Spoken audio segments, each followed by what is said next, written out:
The question says that answer the following. The triple point of water is a standard fixed point in modern thermometry. We have to give the reason why. And why is it wrong in taking the melting point of ice and the boiling point of water as a standard fixed point, as was originally done in the Celsius scale?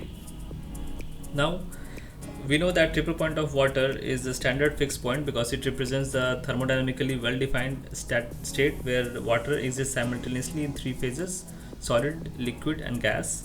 It is independent of the atmospheric pressure variation, providing a stable and reproducible reference for temperature measurements. And using the melting point of ice and boiling point of water as the fixed point introduces pressure and purity dependencies, making them less reliable for precise measurement.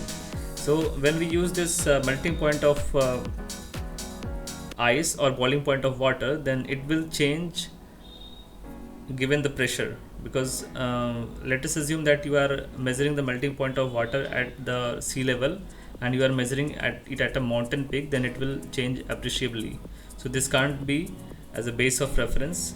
Instead, we can choose the point where three curves meet, that is the melting, boiling, and freezing point. That is a triple point of water, is more standardized.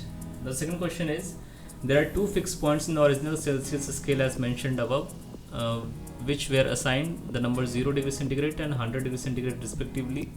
On the absolute scale, one of the fixed point is the triple point of water, which on the Kelvin scale is assigned a value of 273.16 Kelvin. What is the other fixed point on the Kelvin scale? So the other fixed point on the Kelvin scale is absolute 0, that is 0 Kelvin. Absolute 0 is the lowest possible temperature where the entropy of the perfect crystal is exactly 0. Now the third question is the absolute temperature T given by the relation Tc equals to T minus 273.15.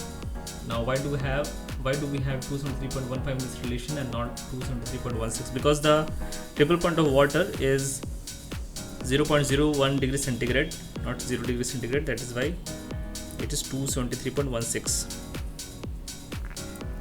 Now what is the temperature of the triple point of water on an absolute scale whose unit interval size is equals to that of the Fahrenheit scale? So on the Fahrenheit scale, we have a unit size of 9.9 by 5 as compared to the Celsius scale or the absolute scale. So the triple point of water, that is 273.16, when multiplied with 9.5 would be 491.689. Thank you.